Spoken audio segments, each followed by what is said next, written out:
Yeah, it's like the Misery Film Company. Right. Well, I'll say this real quick. Well, the basic essence behind the name, because people asked me about that before.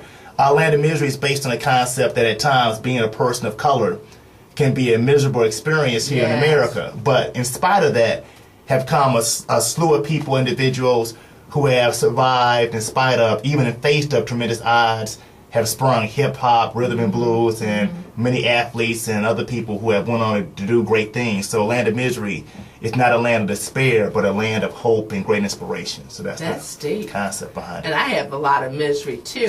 You know, people don't realize it. I know at one time they were talking about, and I really want to base it on the Willie Lynch syndrome, blacks against blacks, dark against light. But Channel 7 had done a thing about light-skinned blacks because of Barack Obama, you know, but people fail to realize a light complexion person has a lot of drama. Right. You know, I catch a lot of hell out here. Yeah. and it's not easy. People don't understand. Right. You know, and then being almost 70 years old, why do I have to explain why your mama white, somebody in your family white? You know, the bottom line is, when our forefathers laid down that Constitution and it said 1 drop of black blood, you're black. Right. And I'm down for the struggle. Right. And so we have to stop that. This is why our children, this generation that we have here, is just so crazy, because we're teaching them the wrong things. We're not teaching them the values and morality. We're teaching them, look at that yellow something something, you know, and just saying, well, look at that person. Right. That's a problem. So that's a show you should do. Yeah, indeed. The Color Within. The Color Within. What was that book? You always quoted a lot. I can't think of the book. It was always some book you always quoted when I was a kid. Black Like Me? Yeah, Black Like Me. Yeah, that's right.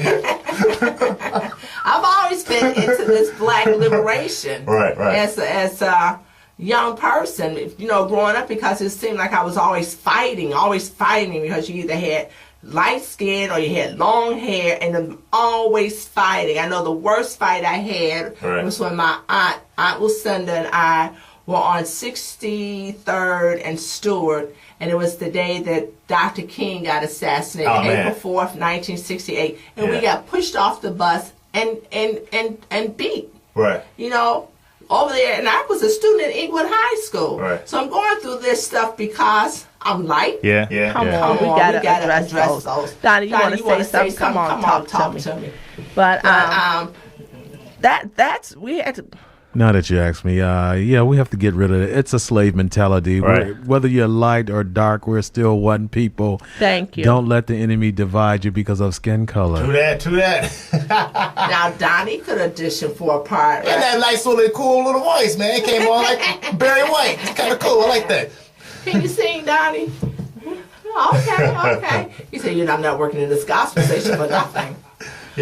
Yeah, so that's the biggest thing. So I want to thank you again. I want to welcome you and extend an invitation for you to come back. Thank you for having me. Because it means a whole lot for young people. We have to do something to involve the young generation into something. They're standing on the street, and they may want to be on the movies instead of watching the movies. They may want to invest their time and be part of the movie. It's like going to McDonald's every day, buying a hamburger, a Happy Meal, a Big Mac. Stop buying all that foolishness and learn how to invest your money into McDonald's so you can sit and watch the people who are buying the products, watch your money grow. Can I say one thing? And I'll just say that along those lines, that it's doable. It's not something making movies, being on TV and film is something out there. It's not something that's out of reach.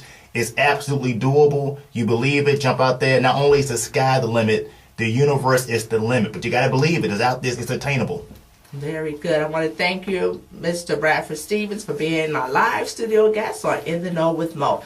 Those of you that are listening to this, I will not be here next week. I have Miss Rhonda B. sitting in for me, but I want you to stay tuned now for Gregory Sane. You never know what's going to come out of his mouth.